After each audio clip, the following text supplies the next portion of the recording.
Hello Gundam fans, it's DZ Maven once again with one more Gunpla review. I'm going to try to squeeze in one more Zeta Gundam Master Grade kit here before the month of January is out here, so bear with me here. As you can see, last one I'm going to do for this month is Haman Karn's Qubeley. This was a kit from 2001, so it's actually quite old by today's standards now. So, is it still any good? Well, let's take a look at it. Here it is right here, and as you can see, her rival Quattro Virginia's Hyaku Shiki is kind of off to the side there, so you can have a little bit of comparison in size next to it. Overall, the Qubeley is about the same size as other mobile suits, except it is a lot wider because of those massive wing binders on the shoulders there. Actually, I think they're called active mass balance control system binders. I believe that's what they're called in the technical sense. But anyway, let's take a look at your details of this kit overall here. So, detail wise, it's actually not a bad looking kit once you put it all together. This one here, as you can see, I painted mine a long time ago. It didn't quite turn out perfectly for me here. I think when I pulled it out of storage here and kind of looked it over, I kind of thought to myself, I kind of did kind of a half-assed job with this back in the day. It's kind of a mix of glossy and matte paints and some metallic paints for that. What's supposed to be a bright pink, but it actually turned out to look more like a sort of a, I don't know how to describe that, kind of a darkish purple color. And sort of a, well actually it's a dark purple on the torso, and the camera is looking like a dark blue, but that's what it is here. And you got some bright blue for the little round pod things that are on the wing binders here. But I mean, overall, it looks like a Qubeley. Can't really complain about that here. Probably the only things that probably kind of, I would say, is a detractor in the looks of the kit is underneath the wing binders. As you can see right there, you get a little gray piece for some of the thrusters that are under there. The rest of it is white, but the underside of the wing binders is supposed to be a pink color. You're probably the only option is really to paint that. I tried painting mine and it didn't really turn out that good, but in a lot of the artwork I've seen of the Qubeley, it's usually pink under there, so that's the way it is. You do get a little sticker for the eyes. I think I probably painted those on mine. But interesting fun fact here: the Qubeley was the first Zeon suit to have a dual camera system on it, so that's why it has two eyes on it. But overall, it looks okay. If this was done today in a 2.0, obviously I think this would look a lot better now. Detail-wise, it's a little plain, so there's not really a whole lot of panel lines or anything on it. So, but I mean, generally, it's a Qubeley, so can't really complain about that. So it gets a score of 8 out of 10 on the detail score for me. It could be improved in some areas, but I mean, it is what it is, so can't really complain about that. Now, moving on to the articulation. This is actually an area where this old kit really does tend to take a hit here. As you can see with the arms, they don't really bend that far. Can't even do 90 degrees with that. Legs are kind of the same story here. They won't bend forward that much here. Bend back about that far. On the knee bend's okay on this kit, I'd say. It is more of a 90 degrees. This little knee piece will move back and forth if you need it to. The feet, they can move back, forth, bend down like that, or forward. I have found with standing this kit up that it does tend to lean forward over time, and I mean, it won't fall over because the front feet are so big, but it does end up leaning forward a little bit. I don't know, the joint seems to have gotten a bit weak over time. The head has a little bit of range of motion on it. It's not going to turn side to side, but it will kind of lift up and down, kind of like a chicken almost.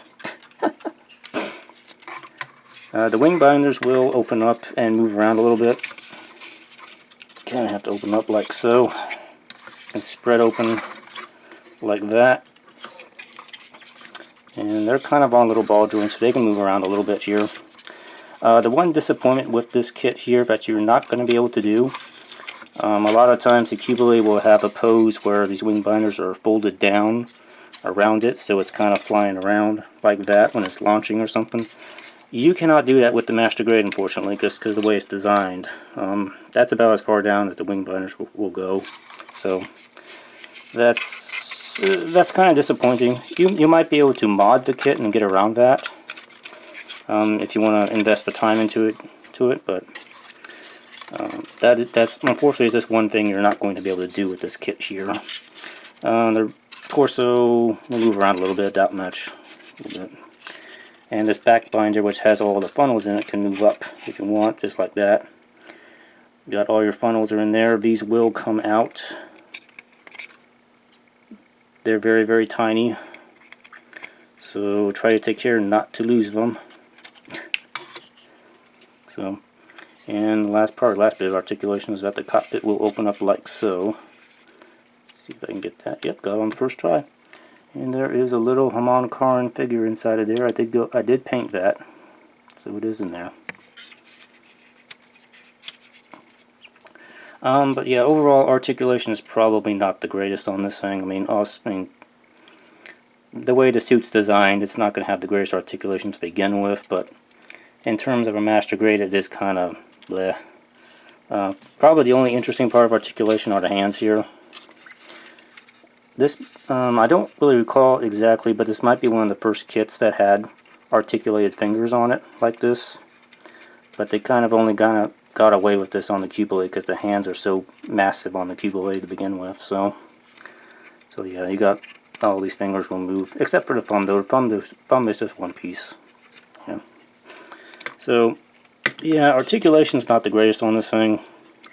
So it ends up with a score of 4 out of 10 for me. So it's probably a little bit below average for me, especially for a Master Grade. So moving on to the extras. There's not really much extras on the Qubeley to begin with. You have funnels and you have beam sabers. That's it, really. And that is what you get on this kit here. Okay, so on extras, so I grabbed them here. You get your beam sabers. They come in yellow for this kit here. Standard beam sabers. I still have one on this sprue because it's like really, really bent. But I have one straight one here I use. Beam sabers are inside the wrist. So yeah, I think this will probably be an easier way to show you the beam saber. It's going to took the arm off here. Beam saber, you can put the blade in if you want to make it look like it's kind of trying to fire the beam. The beam saber itself is kind of wedged in there on a poly cap. It's really hard to get out, so I usually have to kind of use a hook or something to try and pull it out. Ooh, there it is. So beam saber, there it is. It's actually a really small beam saber considering the size of the hands of the Qubeley. So, but yeah, that's it. There's not much to the beam saber. You can just stick it right back in when you don't want to use it. In addition to these posable hands, you do get some fixed hands. You get a pair of open palm hands, which probably look better when the Qubeley is trying to fire its beam guns. And you do get some closed fist hands, which are a little bit better for holding the beam sabers, as you can see there. And probably last but not least, you get a very, very tiny Haman Karn figure. You can take a look at that. I did paint that. So, yep.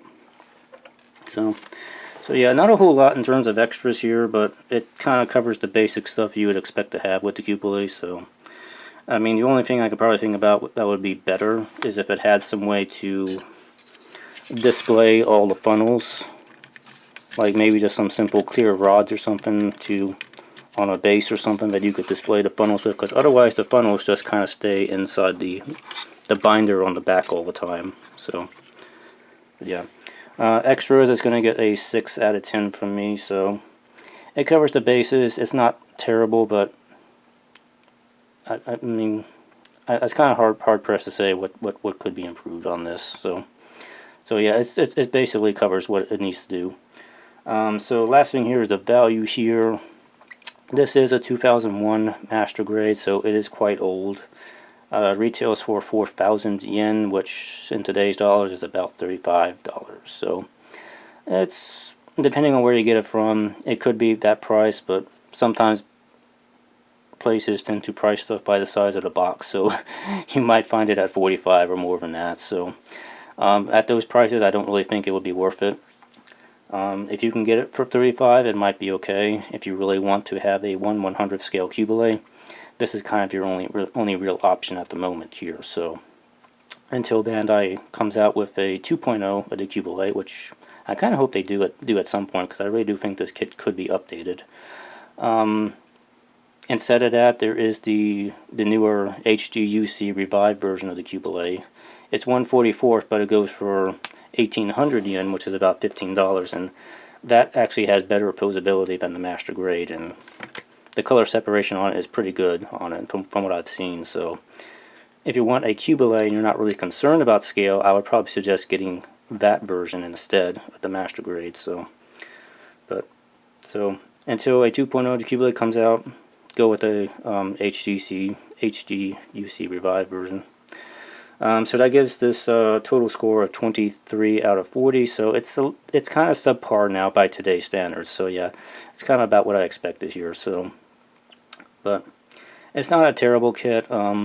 It kind of feels more like a big high grade by today's standards now. So there isn't really much of an internal frame on this kit. There's a little bit in the legs and the arms, but that's pretty much it. So, but anyway, that kind of wraps this review up, and that kind of wraps up my month of Zeta Gundam kits. So I hope you enjoyed all that, and if you enjoyed this review, please be sure to leave a like, comment any questions, or comment anything if you want to. And be sure to subscribe, because there is more stuff coming next month. Next month, like I probably said before, I got some new kits coming, and I'm planning on doing basically a month of catch-up on reviews. I like to catch up on reviewing kits that I built last year, but I did not do reviews on for whatever reason. So I expect to see a lot of my stuff from last year, which is a mix of new and old kits. So, but anyway, I hope you guys had a great January. I will see you next month in February, and thanks for watching. Bye-bye.